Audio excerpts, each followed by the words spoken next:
ఇవండి healthy tasty beetroot రవ్వ లడ్లు చాలా చాలా బాగుంటాయి. బీట్రూట్ తినని పిల్లలకు ఈ విధంగా స్వీట్ చేసి పెట్టుకోవచ్చు. హెల్త్ కూడా చాలా మంచిది. మీరు చేసి రుచి చూడండి. మీకు గనక వీడియో నచ్చినట్టయితే లైక్ చేయండి, షేర్ చేయండి, సబ్స్క్రైబ్ అవ్వండి. మా వీడియోలు చూస్తున్నందుకు thank you friends. Hi friends, ఈరోజు హెల్దీగా బీట్రూట్ రవ్వ లడ్డు చేసుకుందాం. ముందుగా బీట్రూట్ ని శుభ్రంగా కడిగి చెక్కు తీసి తురిమేసుకోవాలి. ఈ విధంగా చిన్న రంధ్రాలతో తురిమేసుకోవాలి.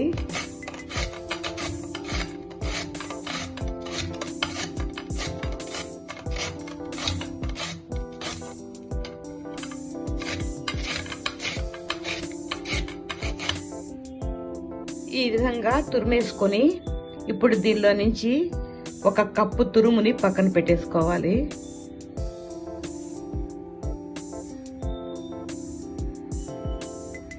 ఈ మిగిలింది జార్లో వేసి మెత్తగా గ్రైండ్ చేసేసుకోవాలి.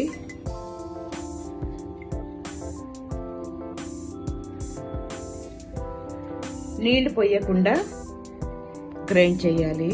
ఈ విధంగా గ్రైండ్ చేసేసుకోవాలి. బీట్రూట్ రసాన్ని స్ట్రైనర్ లో వేసి వడగట్టేసుకోవాలి. ఈ విధంగా వడగట్టేసుకోవాలి.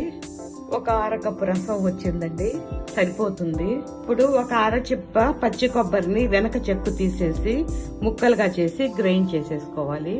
ఇప్పుడు ఈ కొబ్బరిని గ్రైండ్ చేసేసుకోవాలి. పచ్చి కొబ్బరిని ఈ విధంగా గ్రైండ్ చేసేసుకోవాలి. కడాయి పెట్టి 2 స్పూన్ల నెయ్యి వేసేసుకోవాలి. 1/2 కప్పు జీడిపప్పుని వేయించుకోవాలి.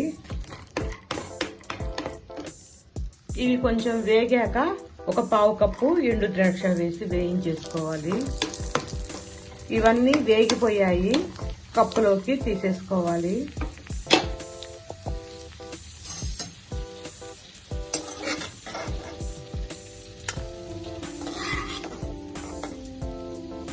ఇప్పుడు ఇదే నెయ్యిలో ఇంకొక స్పూన్ నెయ్యి వేసుకొని పచ్చి కొబ్బరి వేయించేసుకోవాలి.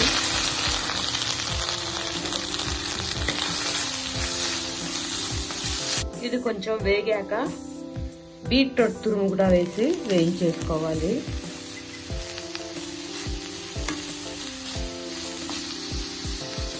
ఇంకొక స్పూన్ నెయ్యి వేసేసుకోవాలి. దీనిలో ఉన్న తడంతా పొయ్యే వరకు వేయించుకోవాలి. ఇది డ్రై అయిపోయింది, ప్లేట్లోకి తీసేసుకోవాలి. ఈ విధంగా ఫ్రై చేసేసుకోవాలి. ఇప్పుడు ఇదే కడాయిలో 2 స్పూన్ల నెయ్యి వేసేసుకోవాలి. 1.5 కప్పు రవ్వని వేసి వేయించుకోవాలి. ఇది తూకంలో అయితే 400 గ్రాములండి. మీడియం ఫ్లేమ్ లో పెట్టి మాడకుండా వేయించుకోవాలి. నెయ్యి ఇంకొక స్పూన్ కూడా వేసుకుందాం.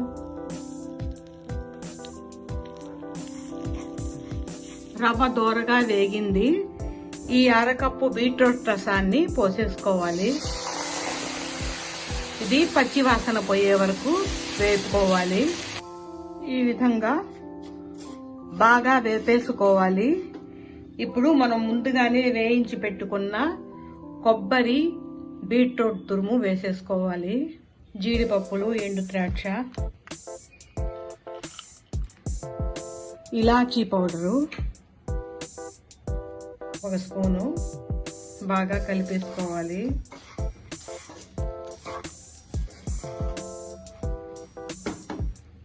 కొద్దిగా నెయ్యి, చక్కెర 1.5 కప్పు, తూకంలో అయితే 1/2 కేజీ అండి. స్వీటు మనకు నచ్చినంత చూసి వేసుకోవచ్చు. అంతా బాగా కలిపేసుకోవాలి. చక్కెర కొంచెం మెల్ట్ అయ్యే వరకు వేపుకుని స్టవ్ ఆపేసుకోవాలి. ఇది చల్లారాక లడ్లు చుట్టేసుకోవాలి. ఇప్పుడు ఇది చల్లారిపోయింది.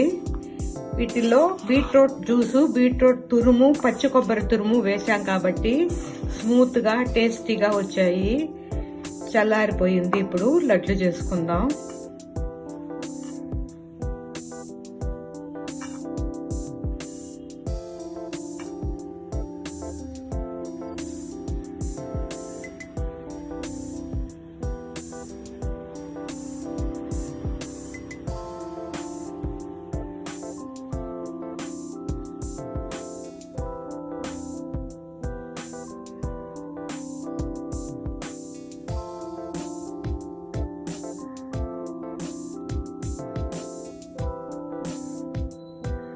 ఈ విధంగా చేసేసుకోవాలి.